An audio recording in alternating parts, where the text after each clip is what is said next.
پاکستان بنا، آپ نے سب نے مل کر، آپ کے بزرگوں نے مل کر، میرے بزرگوں نے مل کر خوب نعرے لگائے، خوب قربانیاں دی. بٹ کے رہے گا ہندوستان، لے کے رہیں گے پاکستان. پاکستان کا مطلب کیا؟ لا الہ الا اللہ محمد رسول اللہ، یہی نعرے لگے تھے.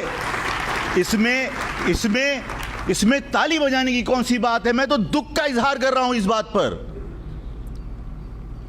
کہ ہمارے بزرگوں نے یہی نعرے لگائے تھے، ہمارے بزرگوں نے قربانیاں دی تھیں. ہمیں قصے بتائے جاتے تھے کہ ہماری ماؤں نے، بہنوں نے اپنی عزتیں بچانے کے لیے کنووں کے منہ بھر دیے، کنووں میں چھلانگیں لگا دی. اس قربانی کا صلہ کیا ملا؟ اور قربانی دی کہاں تھی؟ کیا تحریک پنجاب میں چلی تھی؟ کیا تحریک سندھ کے اندر چلی تھی؟ کیا پاکستان کی تحریک صوبہ سرحد میں یا بلوچستان میں چلی تھی؟ بلوچستان تو پاکستان بننے کے بعد شرائط پر پاکستان میں شامل ہوا تھا. تحریک اگر چلی تھی تو آگرہ میں چلی تھی، دہلی میں چلی تھی، یو پی میں چلی تھی، سی پی میں چلی تھی، بہار میں چلی تھی، لکھنؤ میں چلی تھی، امروہہ میں چلی تھی. کیا پاکستان وہاں بنا؟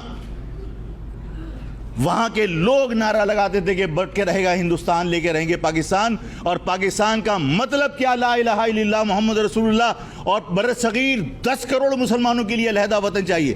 یہی نعرہ تھا نا جنہوں نے تحریک چلائی تھی. قائد اعظم کا فرض کیا بنتا تھا کہ جب تک تحریک چلانے والا ایک مسلمان بھی بھارت میں موجود ہے، اس کے لیے پاکستان کے دروازے کبھی بند نہیں ہوں گے. لیکن پاکستان میں لینڈ کرتے کے ساتھ ہی قائد اعظم نے کہا کہ وہاں کے لوگ وہاں کی حکومت کے وفادار بن کے رہیں. اگر مجھے یا میرے بزرگوں کو ہندوؤں کا غلام بن کر ہی رہنا تھا تو تحریک چلانے کی وہاں ضرورت کیوں پیش آئی؟ وہاں ان کے سر کیوں مانگے گئے؟ ان سے قربانی کیوں مانگی گئی؟ اگر ہمیں اسی طرح اپنے رانے درگاہ کرنا تھا، ہماری قوم کو ہندوؤں کے رحم و کرم پر چھوڑنا تھا، تو 10 کروڑ مسلمانوں کے لیے علیحدہ وطن کا نعرہ کیوں لگایا تھا؟ ہم اس فریب سے، اس دھوکے سے جو ہم نے نقصان اٹھایا، اس زخم کو بھی ہم نہیں سہ پا رہے. یہ دسمبر کا مہینہ ہے. اسی دسمبر میں محصورین مشرقی پاکستان کیمپوں میں گئے تھے. اسی دسمبر میں پاکستان 2 لخت ہوا تھا. حمید الرحمان کمیشن، اس کی رپورٹس پبلک ہونی چاہیے. پتہ چلنا چاہیے کہ بنگالیوں نے علیحدگی اختیار کیوں کی. پتہ چلنا چاہیے کہ کیا حالات تھے. میں اس بحث میں پڑھنا خود نہیں چاہتا. میں اپنی طرف سے کوئی بات کہنا نہیں چاہتا کہ کس نے ظلم کیا. میں یہ بھی کہنا نہیں چاہتا کس نے سازشیں کی. حمید الرحمان کمیشن میں نے نہیں بنایا تھا.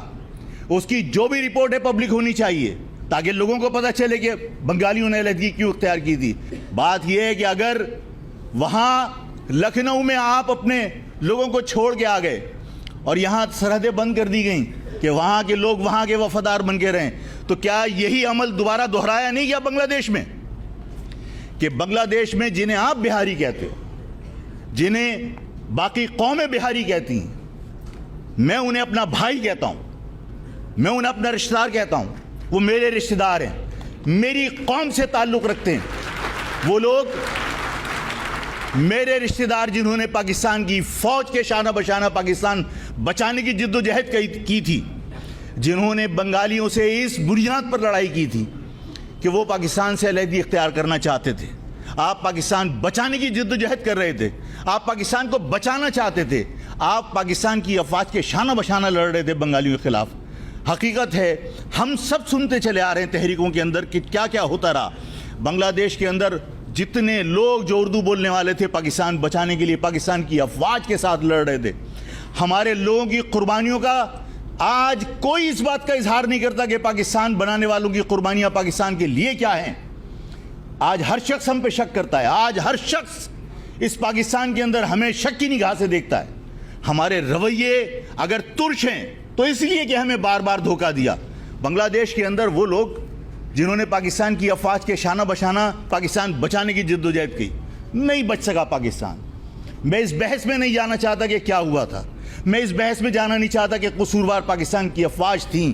میں اس بحث میں جانا نہیں چاہتا کہ ذوالفقار علی بھٹو نے کوئی سازش کی تھی. میں اس بحث میں بھی جانا نہیں چاہتا کہ بنگالیوں نے کسی بھارت کے کہنے پر یہ تحریک چلائی تھی.